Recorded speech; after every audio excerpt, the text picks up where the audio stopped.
Barre Historical Society. Again, I see a lot of familiar faces and some new faces.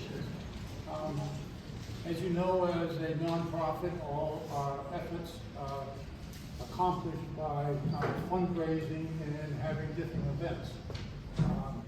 We normally, I do have a hat. We usually pass it around. I won't pass it around.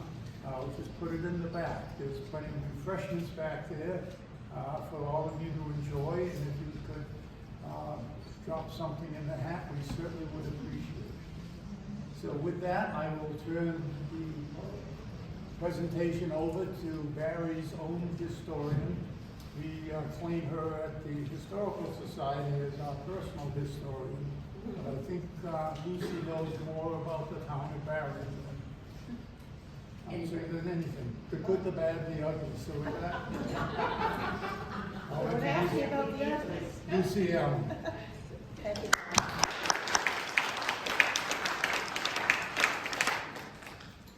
Well, I want to make sure you can hear me. Can everybody hear me? Okay. Well, tonight we're going to talk about women in Barre and how they've shaped our history and how difficult it was 200 years ago and 100 years ago for women to really make a difference, because women did not have too many legal rights. They did not have the right to vote, and they were subservient to their husbands or their fathers or whomever the male members of their family were. So I think what I hope you'll come away from this program is looking at your own family members or people you may know who are women, and going back in time, whether it was your mother or your grandmother, great-grandmother, aunt, and thinking about what that woman had to do to make her mark in history and even just in her own family, because it really took a lot of work and extra effort. So until 1920, that was 104 years ago, women did not have the right to vote. And that meant they did not really have the opportunity to make a direct impact on history, because their voice could not be recorded. And they had to do it through their menfolk, by influencing their husband or their father or their brother or their son to vote a particular way on an issue. And women did learn how to do that from their mothers. So one of the big roles of women in our history is to be an influencer. Since the early days of European history in Barre, about 290 years ago in the 1730s, women have comprised about 1/2 the population. But until the mid-1800s, they found it difficult to make a direct impact on what happened. From about 1780 to 1835, the woman was legally subservient to her husband. Whatever she did legally, if she was married, was in her husband's name. If she wanted to retain real estate or work and retain her own earnings, she had to either remain single or be a widow. A woman's role was to serve others, whether it was her husband, her parents, her children, or God. She was not seen as an individual in her own right. She could not vote because her husband might coerce her vote and therefore get 2 votes for his own candidate. But a woman was taught by her mother how to manage this, and if you've read Abigail Adams' letters to her husband, John Adams, our president from Massachusetts, you will see how influential a woman could be. Starting in 1830, women gained more rights, but not the right to vote. Women in Barre have shaped our history in many ways. Sometimes individuals took on great tasks that were momentous, and sometimes it was a group of women that accomplished these tasks. And I'm looking at the year 1918 as a pivotal point, 2 years before women gained the right to vote, during World War II and the Spanish influenza pandemic. So here we have at left Edith Hawes. She was a 29-year-old woman in 1918 when the Spanish influenza hit Barre and caused 22 deaths. The Barre Red Cross set up an emergency communication center at the Hotel Barre, and Edith, along with one other woman, worked 24 hours a day between the two of them between October 12th and October 29th, dispatching state-provided nurses and doctors to the homes of the extremely ill, who were then transported to the emergency tent hospital that was out on South Street opposite Stetson Home. She did this 24 hours a day despite having tuberculosis. Edith died 1.5 years later of that disease. We can also see this group of Red Cross volunteers who were meeting at the home of Mary Martin, that is Mrs. Alexander Martin, previously Mary Brimblecombe, and she's right here. You can also see her portrait over there. She was a very well-known daughter of a prominent Barre man, Charles Brimblecombe, who was the postmaster. Here they are making bandages for World War I soldiers, but they also went into the homes of the sickest Spanish influenza victims and nursed them at great risk to their own health. Below here, we see nurses who worked at that emergency tent hospital, which was on South Street, and they called it Camp Brooks number 8, after the Dr. Brooks, who managed that hospital. And here, the influenza patients stayed in these tents and wooden temporary buildings. Most of them lived, a few died, but the fact is that it was a very effective system. But these nurses got less pay than a 15-year-old girl working at the mills in South Barre or White Valley. And they did this at great risk to their own health. And it was the actions of women in 1918, whether war efforts or the influenza efforts, that had a very direct impact on the constitutional amendment in 1919 that was ratified in 2020 and gave women in America the right to vote. So these are some of the historic roles of women in Barre. We've talked about they were influencers. They couldn't vote themselves, but they could talk their men into voting the way they wanted, if they were lucky. There were oppressed women, the slaves and the minorities, who had even less say than other women.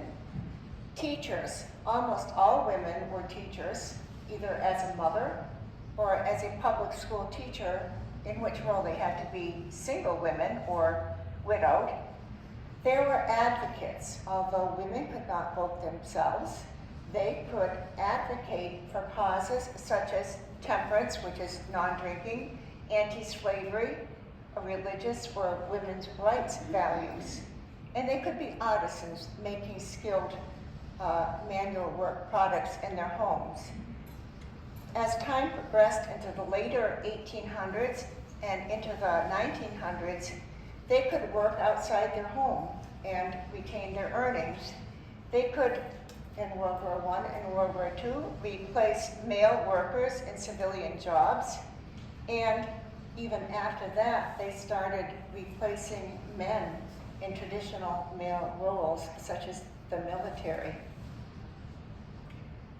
So let's talk about our first influencer that I've identified in Barre, Mrs. Sarah Morrison Caldwell. And she is buried in Caldwell Cemetery with her husband, William.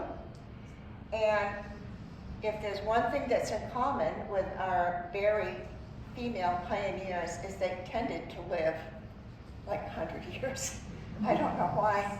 But Sarah was born in what we now call Northern Ireland in 1682 by estimation and died in 1777 in Barre, being 95 to 96 years old. And she had a whole slew of children, many of them which produced women who were influencers. And here we have Sarah at the very top of the chart. And I'm going to look at 3 of her great-granddaughters. And even though they could not hold political office, we'll see that they had a lot of influence in what happened in Barre, and especially in our common area. What you see on our common, which is considered one of the most beautiful in New England, was a lot due to the influence of these Caldwell granddaughters or great-granddaughters of Sarah Morrison. So the Caldwells first came to Barre in about 1718, and the way we know that Sarah Morrison Caldwell came from Ireland but was Scottish is from a letter that they brought from their church in Dunbow in Northern Ireland, which is what we now call Northern Ireland, the Scottish Protestant part. And the letter said that these were very peaceable, sober people. They're fine people, let them into your church if they apply for membership. So we know when they came, we know they came in 1718, settled first in Worcester to fight the Indians. They disagreed on the established church in Worcester, and they moved out to the frontier, which was Barre, which is why they ended up here. But what we can see in many of these people, they were very strong physically. They lived forever. Who knows how? They probably never had any medical care, which may be why they lived forever. I don't know. I wish I knew their secret, but we can't really tell the details of how these women lived. So we kind of have to look at them by what did their descendants do. And they did some really great things. So we're going to look at the three great-granddaughters here. Whoops. Here we go. And one of them was Sally Caldwell, who married Harding P. Woods, and they had a son, Henry Woods. And we know his name because he gave to the Barre the Woods Memorial Library. So we call that the Woods Memorial Library, but it's half Caldwell. He also gave to the town the Henry Woods High School, which is now our administrative town offices. So that is just as much Caldwell as it was Woods. He also was the mastermind behind the Hotel Barre, and it was designed and built by his son, just as the library was. So once again, that is another Caldwell building. Mary Brimblecombe Martin, who was the woman we looked at over there, this is another portrait of her, was a great-great-great-granddaughter of Sarah Morrison Caldwell, who lived forever. She was a great benefactor to both the town and the library. Her grandparents, Luke and Harriet Caldwell Houghton, built the mansion on South Street that we now call the Listening Integrated Health Center, which we will see here. So as you can see, what we visualize as our beautiful town center and do not think of being connected to the name Caldwell was highly influenced by these people. In addition, the Barre Historical Society headquarters at 18 Common Street was built by Spencer Field, whose wife was Harriet Black, whose mother was, yes, a Caldwell. And what about North Park, where we just spent our Veterans Day service and every Memorial Day with our war monuments? That was given to the town by Henry Wood's parents, Harding P. and Sally Caldwell. Once again, our whole common and many of our buildings are influenced by Caldwell women, 3 sisters particularly, who must have said to their husbands, let's keep up with your brother-in-law and make this a beautiful town. And once again, Barre Congregational Church, very strongly influenced by the Caldwells.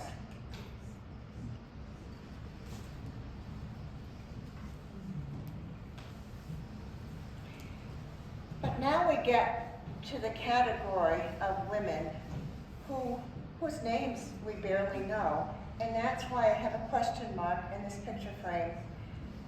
I'm going to use some terms that are really great on my ears and on my conscience: Indian squaw and Negro wench. And I will say, as bad as our African American citizens had it, the Native Americans had it worse. And I found references to Indian squaws and occasionally Indian women in our town records, but never have I found a name associated with that term. So they are a complete question mark to me.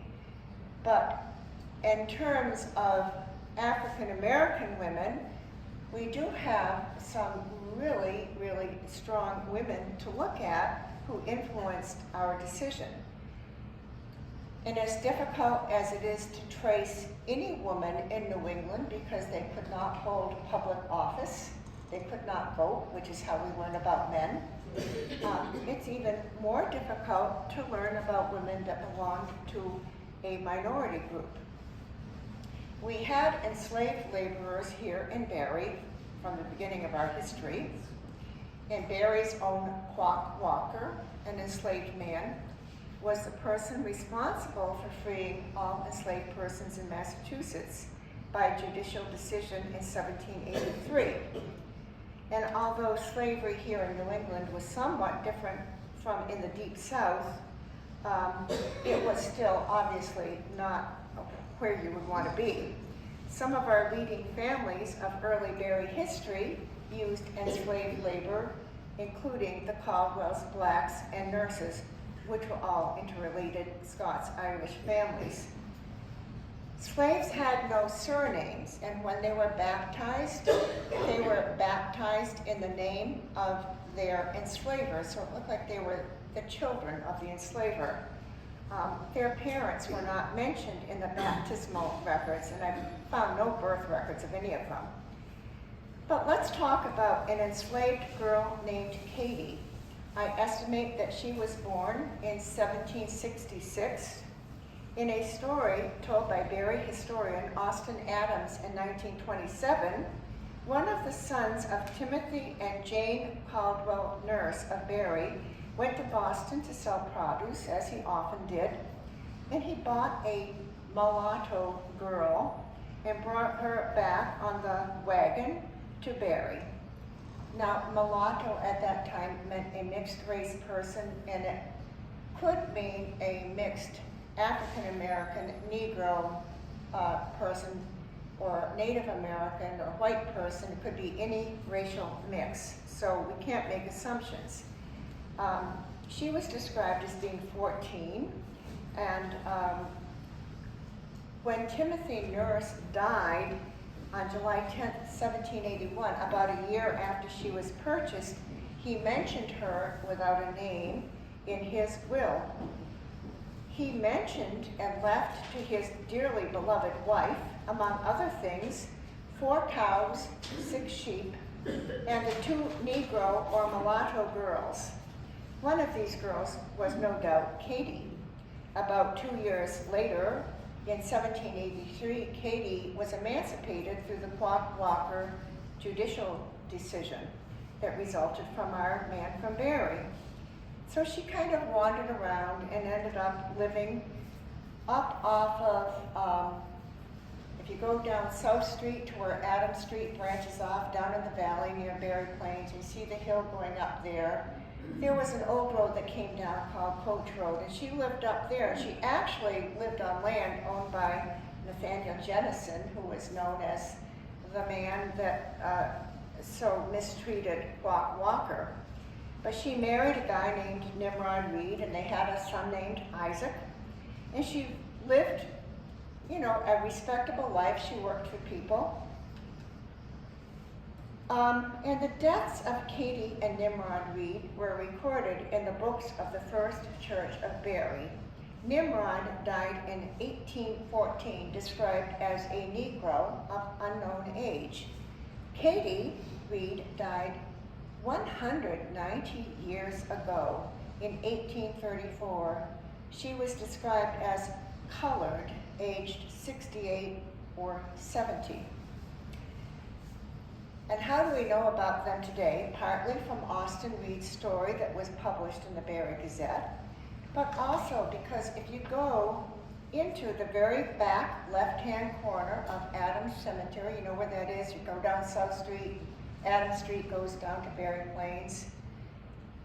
Now, people who were of a different race were usually buried at the very back of the cemetery, and that's where they're buried, but they have a marble stone, and it is the one you see here for Nimrod and Katie Reed with their dates, and it was set there by their son Isaac, and their son Isaac has a stone next to them. Katie's son Isaac Reed was a Barre farmer and a miller, and he placed this ad for grinding corn in his mill, so he was a businessman. He could place ads in the Barre Gazette. So he was certainly a good step up from an enslaved woman, as his mother had been. He died in 1850 of paralysis, but he did create this marble marker for his parents, which now, more than 190 to 200 years later, remind us that there was an enslaved woman that lived in Barre who gained her freedom, lived a reputable life, and was able to get along in our community. And how many of us could actually say we could do the same in her place? Another African American woman we know about was Quack Walker's mother. She was first identified as Dinah in the bill of sale that became an item of evidence in Quack Walker's trials between 1780 and 1783 when he sought his freedom. And this says that in 1754, James Caldwell purchased a certain Negro man named Mingo, about 20 years of age, and also one Negro wench named Dinah, about 19 years of age, with her child Quaco, about 9 months old. And Quaco would become Quack Walker, who was instrumental in having all enslaved people in Massachusetts freed in 1783. From this one document, and from one item in the Selectmen's records of 1799, we can estimate some things about her. She died in 1799. And the way we know that is she was cared for by the overseers of the poor, which were also the selectmen. And in 1799, they paid for her doctoring by Asa Walker, her coffin, and her burial. We don't know where she was buried, but we know she died then. And since we can estimate from this that she was born in 1735, she probably lived about 64 years.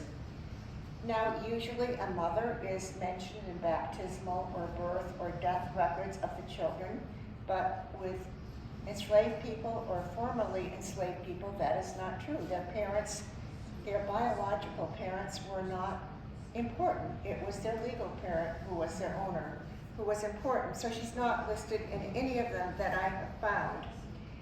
But through various other legal records, I can see that she had at least 7 children. She was first enslaved by James Caldwell, then by his widow Isabella, then by her second husband Nathaniel Jennison. And then she was freed in 1783. What a life she must have led. And at some point, her husband Mingo ran away. Maybe he came back, maybe he didn't. Wow. But somehow this woman, Dinah, managed to create very strong family bonds with her children, despite the enslavement and separation after emancipation.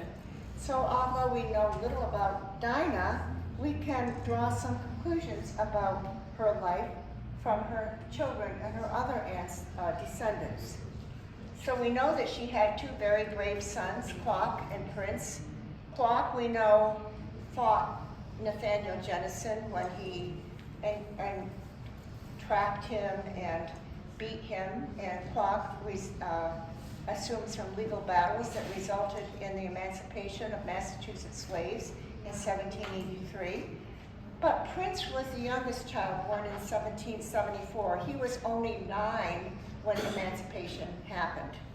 He was sold by Nathaniel Jennison to a man in Connecticut because slavery was still legal for children in Connecticut. Prince bided his time between the ages of 9 and 21 when he figured he should be free, and he escaped back to Barre, walking and swimming across the Connecticut River.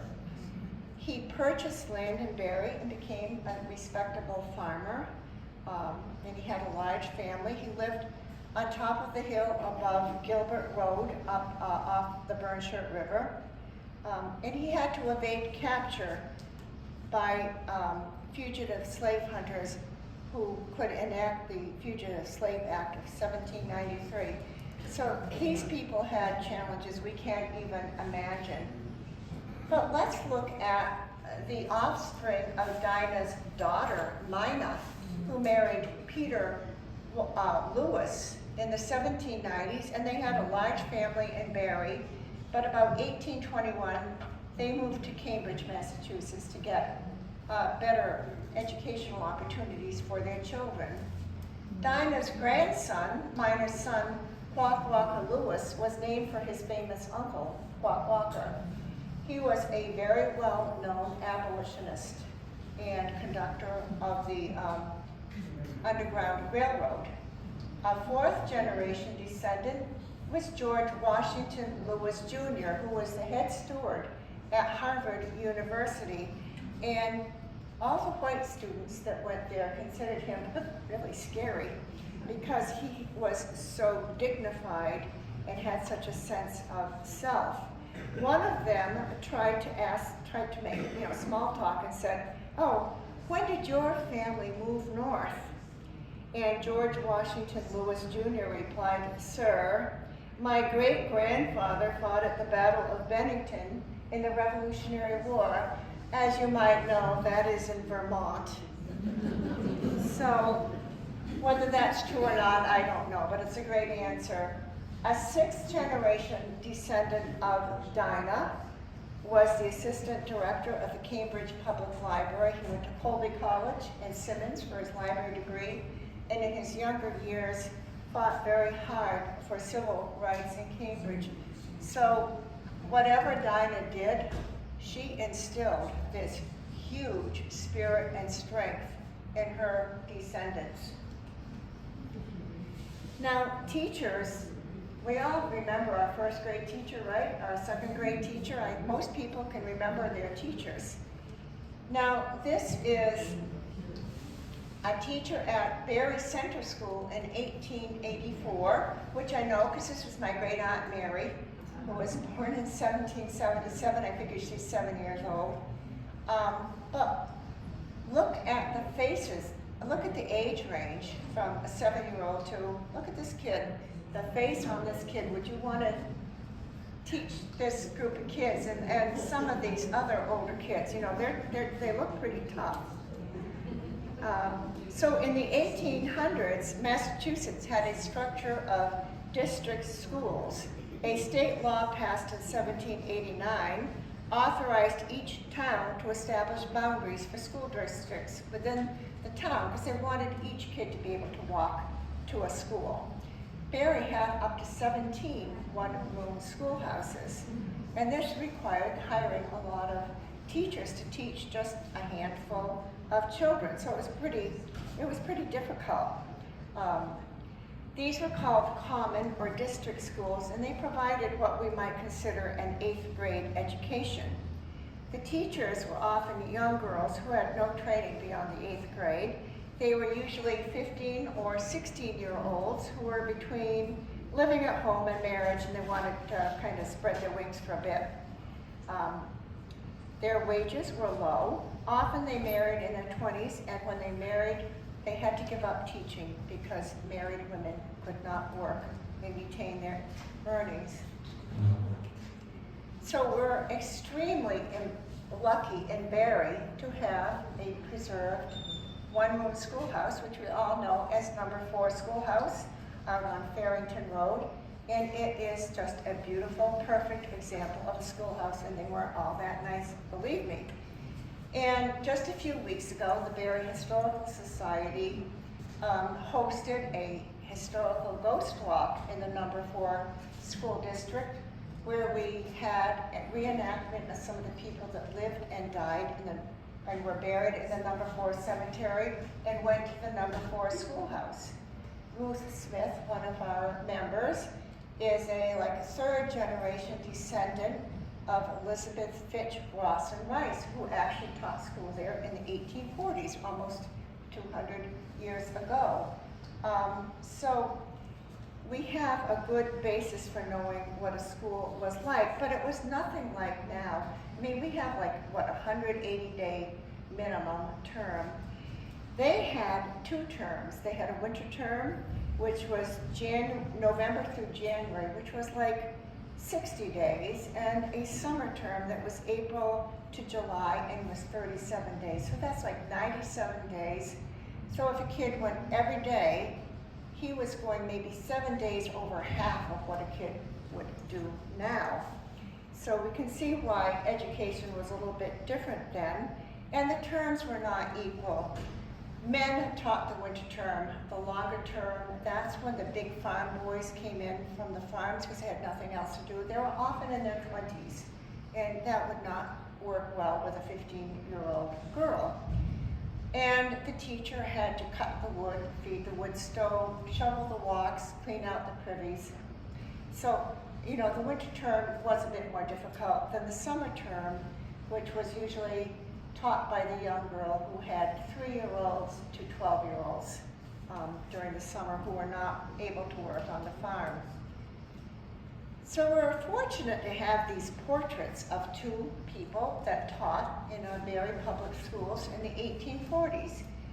Henry E. and his Rice and his wife Elizabeth Fitch Rawson Rice, the ancestor of Ruth Smith, who portrayed her in our recent reenactment. We don't quite know why Elizabeth came to Barre to teach at number 4 schoolhouse about 1845. She grew up in Vermont, New York, and Connecticut. She had no ties to Barre. Her father died suddenly in 1845 after being struck by lightning, and apparently she felt at age 17 she should move on, and Barre it was. So she probably met her husband, Henry, because he lived basically next door to the schoolhouse. He too had been a teacher, teaching the winter term at number 6 schoolhouse, which was where West Street and Washburn Road coincide. Now, to look at the disparity between men and women teachers, Henry, her husband, before they married, earned $18 a month teaching the winter term in 1840 to 41 at number 6 schoolhouse. The teacher at the number 4 schoolhouse, Caroline Bacon, at that same year earned $6 a month, 1/3 the amount. Well, there may have been differences in what they had to do. He had 25 male students and 13 females. She only had 8 males and 17 females, so a little bit easier to handle. We don't know if Elizabeth carried on the tradition of Caroline Bacon, who preceded her, but she had a private school, which allowed her to earn a lot more money than being a public school teacher. But by marrying in 1848, Elizabeth had to retire from teaching at the age of 20. And this is why I say we're lucky to have number 4 schoolhouse, because this is the number 6 schoolhouse where Henry E. Rice taught. Obviously, after it was out of use, but certainly not the attractive building that we have in number 4 schoolhouse. One of our most unusual district schools in Barre was in South Barre, and it was popularly called the Italian school or the baby school. It was built about 1910 to accommodate the influx of people who came to work in the Barre Wool Combing Company that was built in 1903. So it was on Route 32 South Barre Road, just before the historic Italian section, and there is a historic marker which is unfortunately pretty well covered with trees at the moment. Many small children who went to this school were sent there by their families who did not speak English and wanted them to learn English. Whoops. Wow. And I think we can see by the children in the very front row who would appear to be 3 to 4 years old why it was called the baby school. Because these children had the great advantage of learning to speak English there. This is a school in 1929 to 1930, and their teacher, Verna Wheat, whose married names were first Wine and then Connington, and she ended up being my next door neighbor in her later years of life. She taught these children, which include Basil Izzy here at about the age of 7. She knew no Italian, but she taught them how to speak English. They called her Miss Sweet, thinking that was her name, when her name was actually Miss Wheat. Now, our last teacher we'll look at is this gray-haired woman. Obviously, I think the oldest woman in this photograph of the nurse's aide class of January 1945 at the Barre Wool. And she was Catherine Shaughnessy Mullen, and she ticks off so many categories of women in Barre. She was a teacher. She became divorced. She became a teacher again when she was divorced. She worked in industry in World War II, and lastly, she became our state poet. She was born Catherine E. Shaughnessy in Boston in 1888 and obtained a degree from Framingham State Teachers College in 1907 and also one from Worcester State. She married in 1910, becoming Catherine Mullen, but she divorced her husband on the grounds of desertion in 1924.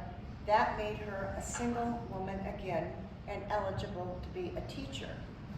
Now that she could teach again, she devoted the next 50 years of her life to teaching children in Barre.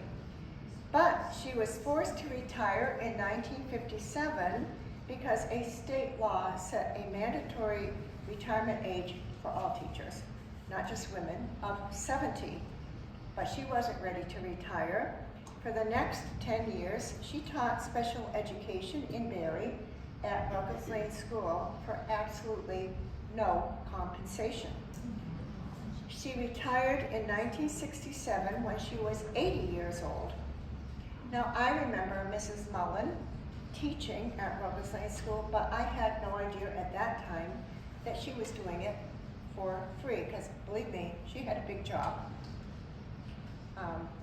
She wrote the state poem called Blue Hills of Massachusetts, and I'm sorry you can't read this. I've not been able to find a copy that reproduced well.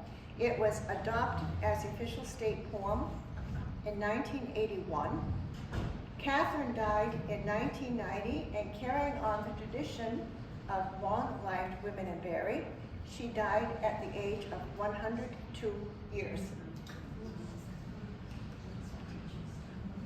Dr. Brown's institution, well, not too many of us remember it, maybe a few do. It was here for something like 99 years, up on Broad Street, Ruggles Lane, and over towards West Street. And if there was one instance when a married woman could continue teaching, it was when her husband owned a private school, and she was the co-administrator and could do whatever she wanted. And Catherine Wood Brown was her husband's helpmate in all aspects of their lives for 41 years of marriage. Barre was home of Dr. Brown's institution, also called Elm Hill School, which is established in 1848 by Dr. Harvey Wilbur. Dr. George and Catherine Brown took it over in 1850, and it remained in their family until it closed in 1946. It was a rambling establishment of impressive buildings in the Broad Street area. When most of the buildings were razed after it closed in 1946, new homes were built, but also our town's major elementary school, Ruggles Lane, keeping education in that part of town. Dr. Brown's institution was the first private school for people with developmental disabilities in this country, and it was the largest such school. In those days, the students were called feeble-minded. The school's mission was to teach every student so he or she could reach full potential. It was an expensive private school, and each student had an individual educational plan, just as they do now if they have special needs. The school was very active in community events, and the children were expected to act well at all of them. They were taught based on the methods of Dr. Seguin from France, and these methods became the basis of the Montessori method. So if you have children that went to a Montessori school, they were taught on the same basis as these kids.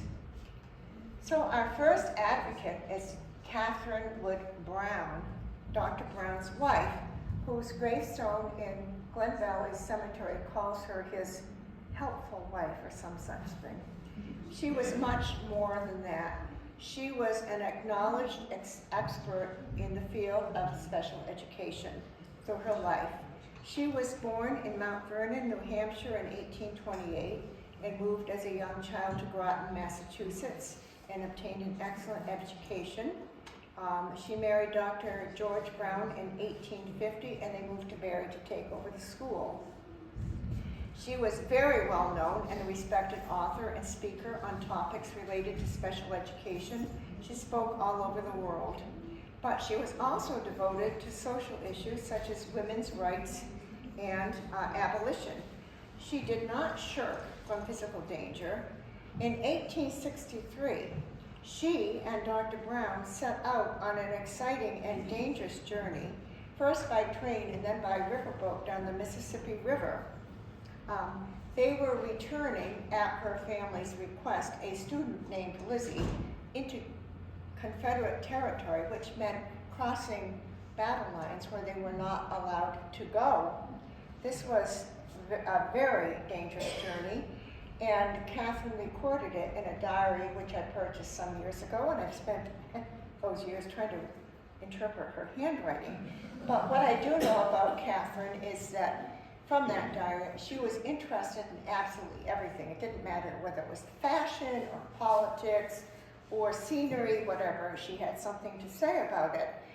So as they went farther south, they went into an active combat zone, and they had to pass into the Confederate zone in order to return Lizzie to her family. And did they know that Lizzie was the niece of Confederate General James Alcorn, who had requested her return without mentioning he was a Confederate general. So now they had to go to his plantation on the Yazoo Pass, which was a very active combat zone at that time. And they stayed there a couple of days, and it was pretty terrible, very dangerous. And General Alcorn said, well, Lizzie can't stay here, it's much too dangerous. Take her back to Massachusetts, please. Which they did. And I have tried to follow through what happened to poor Lizzie, but I haven't. But let's just say the Browns had had her for 2 years of the Civil War, when money could not pass between the North and the South. She had stayed there without tuition for 2 years. They took care of her, and they brought her to her uncle and were paid a minimal amount by her uncle for their travel expenses. Later, she was one of, I think, 13 children, 14. Her much older brother, who was a Confederate, was captured by the Union, and he wrote to Dr. Brown, said, "Can you do anything for me? I'm starving. I don't have any clothes. It's so cold. I'm in Michigan."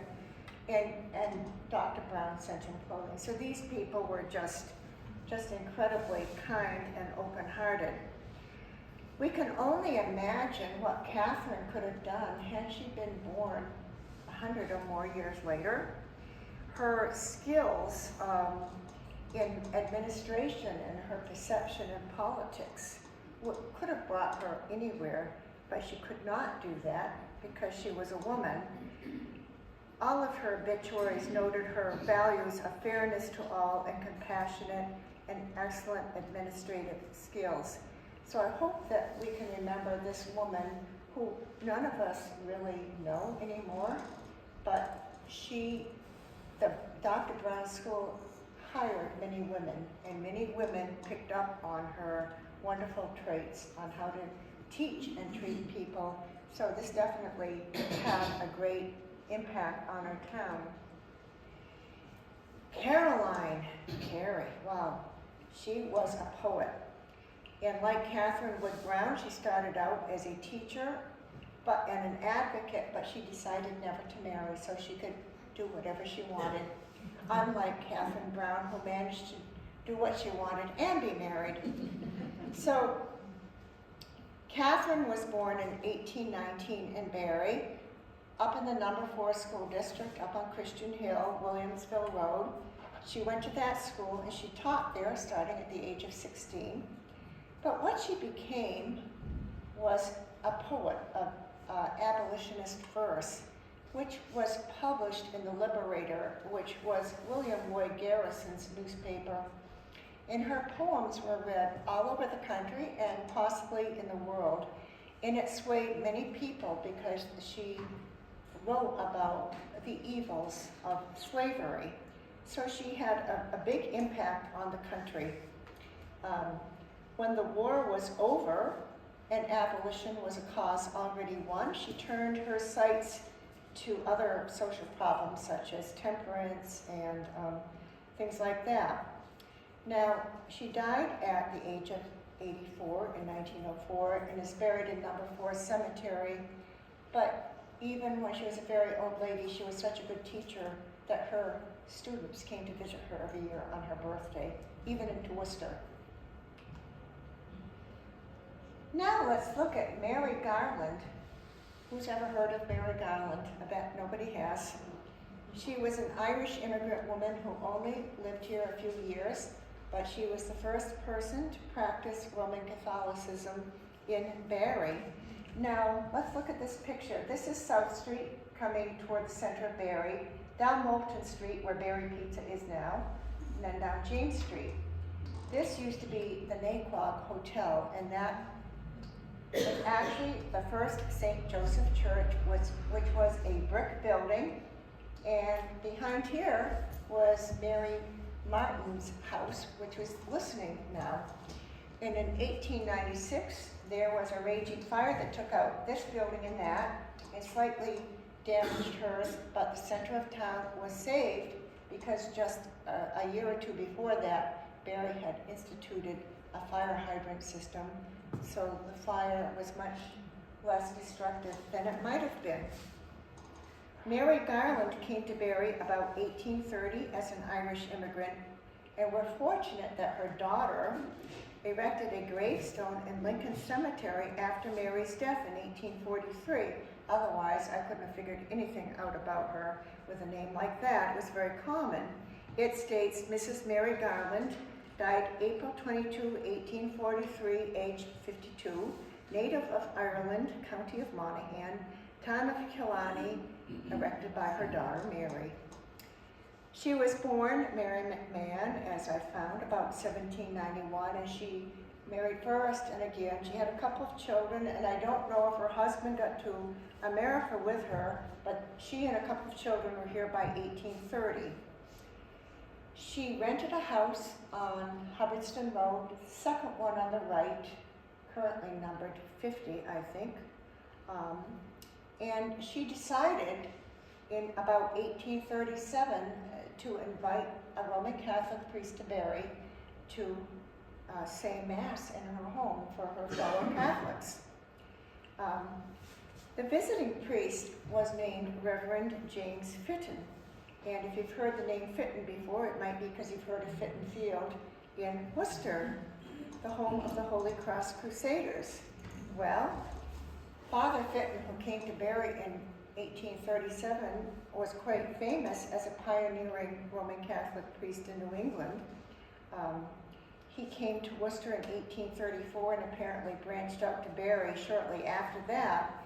His major accomplishment was purchasing land in Worcester in 1840 and building a boarding school for the higher education of young Catholic men, which would become the College of the Holy Cross.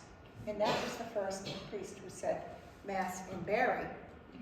For many years, Barre Catholics had to make do with visiting priests with irregular schedules. About 1846, formal worship services were held in the recently built town hall. Then the brick building we looked at in the previous slide became available for rent in 1853, and it was remodeled into the first St. Joseph Church, which was dedicated in 1858 but burnt in 1896. And now, as you know, we have our current St. Joseph Church here. This was Mary's home on Hubbardston Road. And of course, now we have a second church built in South Barre after the Barre Wolf came there in 1903. So now, even though Mary Garland is in general an unknown Irish immigrant, we now have two Catholic churches in Barre combined into the St. Francis of Assisi parish. Well, what can I say about Captain Ella Elvira Gibson? She was probably the most peculiar woman to ever live in Barre. And there were some peculiar women, believe me. She was considered to be the first female military chaplain in the United States. And that was in the Civil War. So that's going back to 1864, I believe, was what her commission went to. She is also the only female officer to serve on either side in the Civil War. She had to fight to get paid for her services 4 years after the war's conclusion, and her military commission was not acknowledged and initiated until 2002, a century after her death, when Congress retroactively appointed Ella F. Gibson to the grade of captain in the Chaplains Corps of the Army. She was born in Winchendon in 1821, and her family moved to Rindge, New Hampshire when she was 5. At the age of 15, like so many girls, she started teaching at the local schoolhouse, but her health proved to be delicate, so she had to stop. So she became a writer and a lecturer on many topics, any topic you might want: farming, abolition, women's rights, religion. She lectured widely here and in Europe even. And she stood out, and don't ever do this to me. She would just say, "Hey folks, what do you want me to talk about?" And they would propose a topic and she would talk about it. So please don't try that. Her brother, Amasa Gibson, moved to Barre, and he became a palm leaf hat manufacturer, and apparently she followed and lived with him and siblings here in Barre. Before the Civil War, I have found news articles that mention that she was right here in Town Hall where we are tonight with Caroline Bacon, the abolitionist poet we looked at, attending abolition meetings. But there's a big irony here, and that is that although she became a chaplain, she was an avowed atheist and spiritualist. And this is why I say her story is very peculiar, as is she. And that was not considered to be really, wrong or anything. So when she was commissioned in 2002, Barre added her name to our Civil War monument on North Park. It says, in honor of Captain Ella Elvira Gibson of Barre, Massachusetts, 1821 to 1901, chaplain, Grand Army of the Republic, 1864 to 1865, first female U.S. Army chaplain and the only female officer to serve on either side during the war between the states. How she became an atheist is that when she became ill as a very young woman, she studied the Bible and said, this is full of inconsistencies. She left her traditional Methodist faith and became a spiritualist. And that meant somebody that did seances and believed in otherworldly things. But she also became a free thinker, which does not, ring any bells to us now, I think. But in the mid-1800s, that meant that she was an atheist, not only an atheist, but a strong critic of Christianity. So it would seem that this philosophy would disqualify her to be a military chaplain, but nobody saw it that way. So Ella was lecturing out in the West, which I guess was Wisconsin, at the time the Civil War broke out. She strongly supported the Union side because she was, as we know, against slavery, and she was very much in support of the Union soldiers. She felt very strongly that they needed to be supported, and she started societies to help them. She wrote a book urging them to remember their civilian responsibilities as husband, father, brother, and all that. She married John Hobart, another spiritualist who was also a Methodist minister, in July 1861, 2 months after the Civil War started. So John became chaplain of the 8th Wisconsin Infantry, and Ella became deeply involved with them.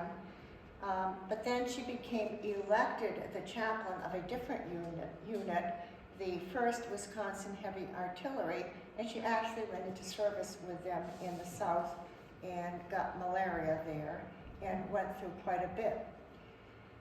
She wanted to be acknowledged for this, understandably, and she actually had the courage to write to Abraham Lincoln, who was president, and say, I'd like to meet with you about it. And she asked him to appoint her chaplain, and he said that was not within his powers, but he gave her a letter of support.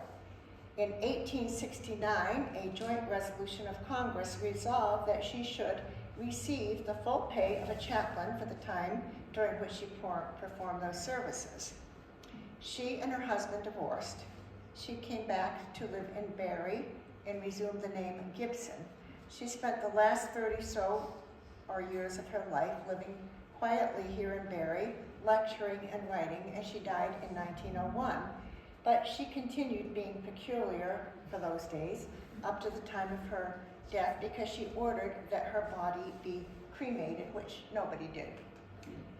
Now, we have been up to the Meeting House Cemetery in Range, New Hampshire, and the veterans, after her commission in 2002, placed a veterans monument there, which acknowledges her as the chaplain of the 8th Wisconsin Heavy Artillery.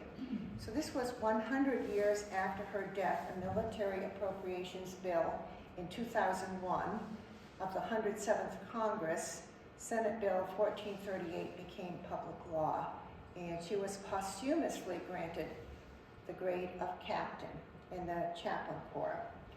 So as a result, we put her on our monument, and Ridge has done this for other hometowns. Captain Gibson paved the way for other women to serve in the United States military. A female chaplain was commissioned in the Navy in 1973, Reverend Diana Pullman Bell. Some have argued that Reverend Bell was the first female military chaplain because she was commissioned before Ella Elvira Gibson's commission was enacted in 2002. But this is really just a moot question because hers was made retroactive. Captain Gibson's commission was obviously a point that allowed other women to serve in the military and become chaplains in the chaplain corps, including Reverend Bell. So she was certainly a trailblazer from Barre. Women worked as artisans in their homes, manufacturing goods such as palm leaf and straw hats. And this is a photograph from 1880 showing how women would get stripped palm leaves delivered to their homes, and they would return hats that they made in their homes. They couldn't really go outside of their homes for work, but they could do piecework at home. And this photograph shows a New England home with 2 women and a child, or 2 children. They're braiding palm leaf hats over a form. This woman is stripping palm leaves on a thing that stripped leaves. And this became a craze starting about 1820, so that palm leaves were imported from Cuba. They were cut into strips and women could weave them into hats. They would bring them to a local store like Field's store over across the common and get store credit. And this started them on a way of getting a little bit of economic freedom, because they had a credit account there where they could buy what they wanted, basically. But now let's look a few years later. They were actually working in hat factories, such as Desper Hat Factory down on Old Colebrook Road, right near Valley Road, where the sand pit is there. So we can see things are quite different. This is the 1880s. Women were dressing up and going out and working outside of their homes. One of the first women I found that worked outside of a common job in a factory was Flora Allen, who became Mrs. Henry Generous. She was my great aunt. Her father, Charles G. Allen, sent her to Eastman Business College in Poughkeepsie, New York in 1892. And she came back and ran the business office for many years at the Charles G. Allen Company. But here she is, a very tiny young woman with a lot of very big men. And she looks so tiny, doesn't she? And here we see her as a middle-aged woman working at her book. She was the bookkeeper. And for those of you not from Barre, White Valley is a former village of Barre that was located near the Ockham line on the Weir River. It was taken by the state as part of the Weir River watershed in the 1920s, and they took the White Valley Mills, previously called the Smithville Mills, which were cotton manufacturers as opposed to the wool that was made in South Barre. Now, this brick building was built when the White brothers bought the mills in 1898, so we know this is somewhat after 1898. If you look at it, you can certainly see that there are a lot of women and children in the front row here, some very small, working in the mill. We know from this started in the 1830s, much before South Barre wool. We know that in 1880, they employed children as young as 10 from the United States Census. So although women might have earned the right to work outside the home, they also may have sacrificed having even as much as an 8th grade education. Women and war efforts, World War I. As I mentioned before, World War I is when women really got their act together and within 2 years had the right to vote. This is from the scrapbook of my great aunt Mary Allen, a photograph of women working at the Charles G. Allen Company in World War I. I don't know their names. If you look up here, the Alco Spirit, Alco was the nickname for the Charles G. Allen Company. 1 day's pay for the YMCA, and here they are, working. Barre had a grand experiment in World War I. Have you ever heard of farmerettes? Not too many people have. It was better known as the Women's Land Army of America, and I think we've perhaps heard more of it in England when there was a television series about the women's land army there. But the question in World War I was, could women fill the roles of male farmers when they went off to war? And definitely in America, the answer was yes. And one of the experimental places was Colonel William Gaston's estate out on Pleasant Street, which many of us know as the Insight Meditation Center. Before that, the home of the Fathers of the Blessed Sacrament. Before that, a few other things than Colonel William Gaston. So it was modeled after the British Women's Land Army. And in America, historians estimate that 15,000 to 20,000 women filled the roles of male farmers during World War I. Now, to understand how this impacted women's suffrage, which was the fight for the women's vote, Harriet Stanton Blatch was appointed the director of the Women's Land Army of America. She was the daughter of the suffrage leader Elizabeth Cady Stanton, whom you may have heard of. And Blatch's appointment and involvement with the organization symbolized its close connection with the people that wanted the right to vote for women. These women believed that by patriotically serving their country through their agricultural work, they would prove that they should be able to vote. In this country, they were called farmerettes. The organization instituted an 8-hour day and demanded that farmers pay women the same wages as male laborers. Women aged 18 and over could do this as long as they could pass the physical. So this is the girls that came to Barre and worked at Colonel Gaston's.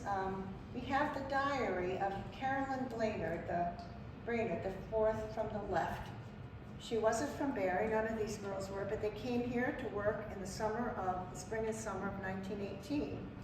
So we were fortunate at the Historical Society to have these diaries.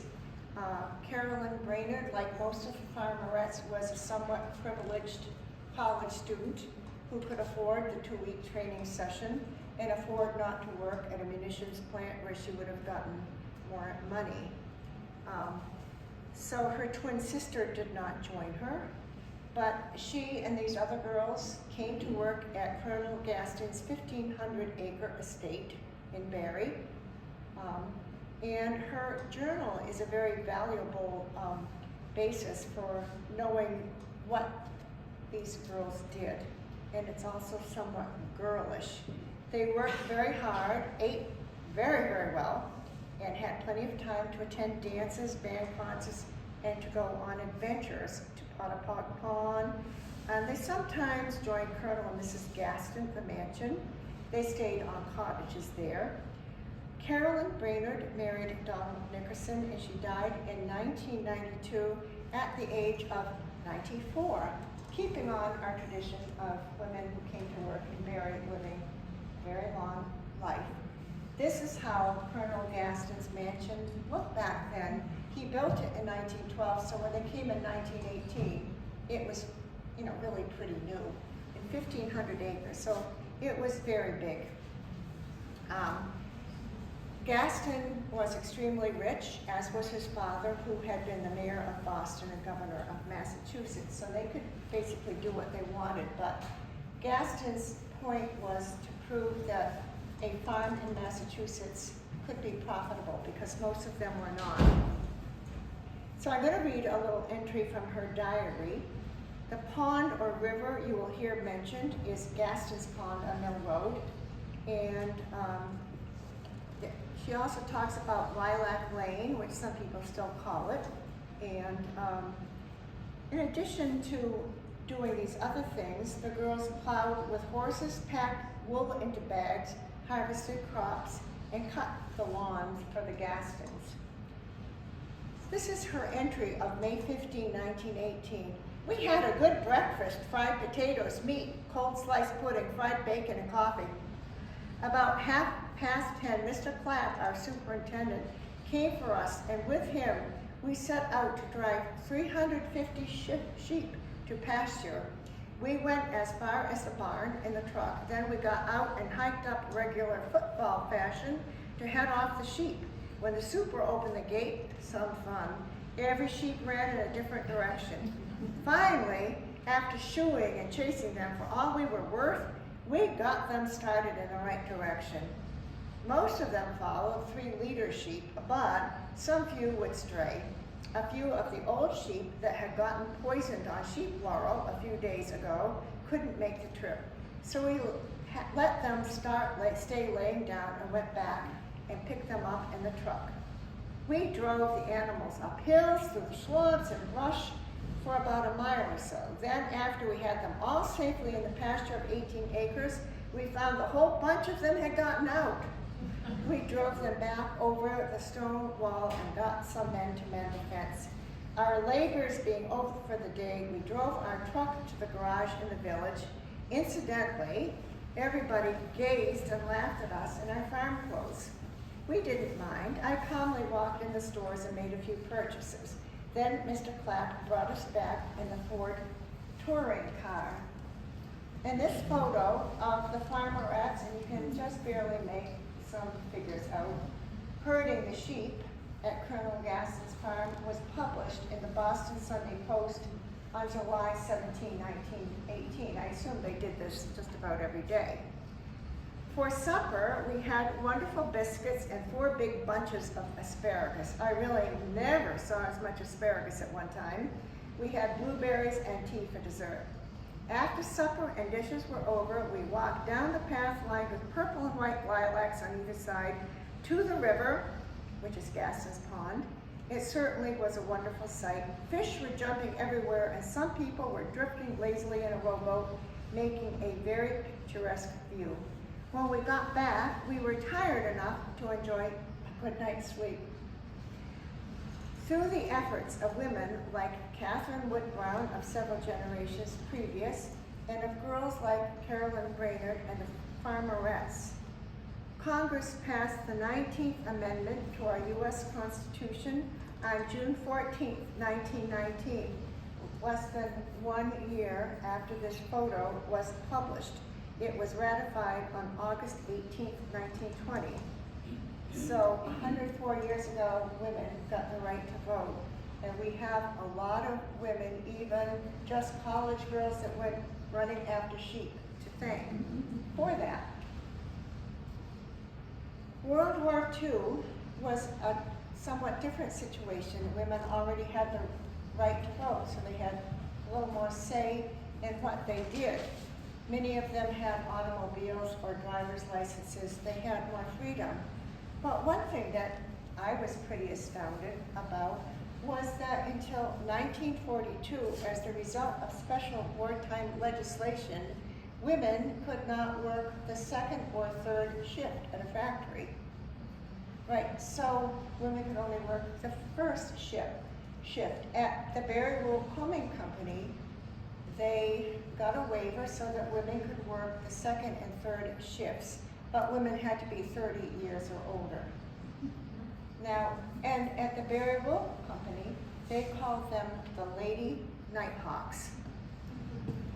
So let's look at some of Barre's own Rosie the Riveter, such as Antonia E. Vaskovich, the first female to run a backwasher machine at the Barre Wool. Mrs. Sarah Boynton, night shift nurse, and that takes on more meaning when you realize that women could not work the night shift until 1942. Gertrude Whiting, the first girl to leave the mill to join the armed forces, March 1943.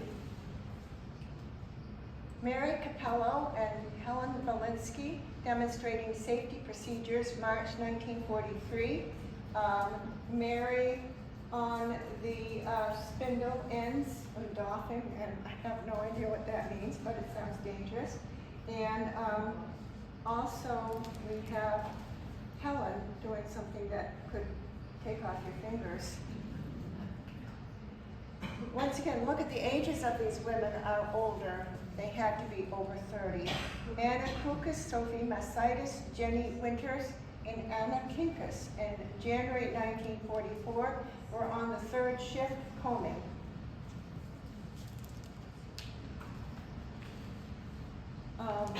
And here we have Helen Boyness and Gladys Bullard, June of 1944, backwash minder and card cleaner. And Ruth Clark and Gaetana Di Natale, I'm not sure, November of 1944, Women at War, our Rosie the Riveters, right here in Barre. And I'm going to end with Catherine Pierce Hiller, who you probably heard of Hiller Airport. When I say she cracked the glass ceiling of aviation, she almost literally did it. And I don't think we've ever given her enough credit for all she did. Catherine was a woman who started working in the early 20th century in a role that was very acceptable for women in those days. She was a newspaper reporter and writer. Nice, quiet, safe work. Catherine's father, Charles Pierce, came to Barre in 1927 to serve as owner and publisher of the Barre Gazette. At that time, the newspaper was produced in the white pillared house between the library and the Jenkins Inn. The newspaper was produced in the back, and the family lived in the front. Catherine was 20 years old when she came to Barre, having been born in Waltham in 1907. She quickly progressed up the ladder of the Barre Gazette, which is easy when your father owns it. But first, she was a news reporter, then assistant editor under her father's direction. When the 100th Barre Gazette anniversary edition was published in 1934, she was named the editor-in-chief of that important edition, and it was a very good edition, so it wasn't just nepotism, she did her job. 2 years later, Catherine married attorney Frederick W. Hiller. She remained editor of the Barre Gazette until it was sold in 1949. Frederick was an avid aviator, and Catherine soon became one too. Together, Catherine and Frederick Hiller purchased an abandoned railroad right-of-way along New Braintree, Barre into New Braintree, and built a one-strip airport on the Barre-New Braintree town line. And many of us, I know, remember that place. I love to go swimming in that swimming pool. This photo, and it's very poor, it's the best one I could find, of Catherine was taken less than 2 weeks before her husband, Frederick, was killed in a plane crash on September 1, 1952. Frederick and another lawyer were flying over upstate New York in a storm when Frederick's plane crashed. Catherine decided to go on alone with the airport. From 1954 to 1977, Catherine Pierce Hiller was the fixed base operator of Hiller Airport, one of the only female airport managers in the country. She was a Federal Aviation Administrator, certified flight instructor, and flyer of so many things, an examiner of other people. I can't even list them all. It's just incredible. She had every rating there was. At one time, she served as governor of the Massachusetts Soaring Society of America and of the New England section of the 99s and All Women's Pilot Association. She was a member of former President Johnson's Women's Advisory Committee on Aviation and subcommittee member on flight training. Catherine was one of the few women in the country to have a glider's license. She preferred instructing to commercial charter work, but she could do either one capably. And several people have told me of some very interesting experiences they had when they took flying lessons from her. She was quite a character as well as a very accomplished flyer. Catherine Pierce Hiller led the way for many women to get into the field of aviation and airport management. As she once said in an interview, women were at a real disadvantage in aviation because most pilots and managers learned their skills in the military. and women had been mostly barred from that avenue to learning aviation. So Catherine Hiller cracked that glass ceiling so that women could participate more fully in the field of aviation, becoming commercial and military pilots. And so I urge all of us to look back into our own families, our own community, the people we know, and think of, we might look at what women accomplished 50 years ago or 100 years ago from today's perspective, but look back and think of what that woman had to do based on what the laws and rights were at that time, and I think you'll be pretty amazed. Thank you.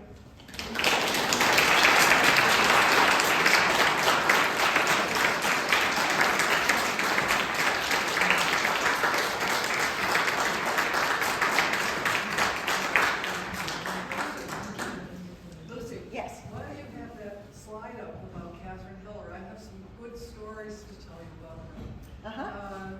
Number one, when I was an engineer and I worked at This is Barbara Fines, for those who don't know you. And I worked with another engineer who had been in Vietnam as a pilot, and he said, "Oh, you're from Barre. You know Mrs. Hiller?" And I said, "Yes." He said, "I went up with her, and she taught me some." She was in her 80s at that time. Yeah.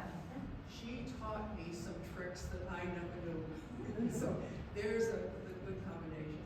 And the other is, you mentioned pool. Yeah. I think it was 1955 or 1956. I was the lifeguard at Wow. the pool. So I have connections with Catherine. Wow, well, thank you.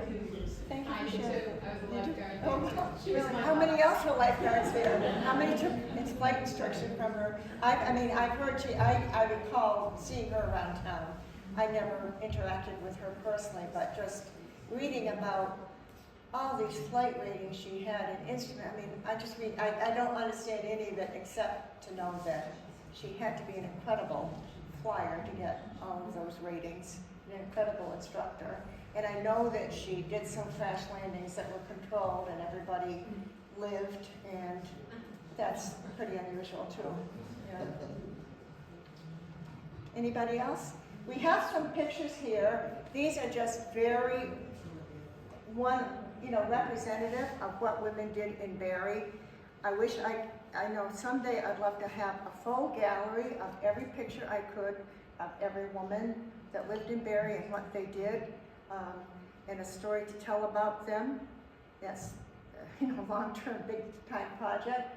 But I have one of Barre brides because in the old days, what was the goal of every woman, except for a few women that wanted to stay single and teach, was to become a bride and to have a family and children. So weddings were definitely important to them. Barre women and some of their church and social activities, and I didn't even get into the power that women's groups have, like the Friday Club, the Women's Club, the church organizations. That was just really incredible what they could do.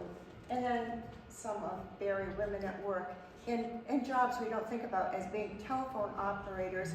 I went to kindergarten where the plug-in switchboard operated.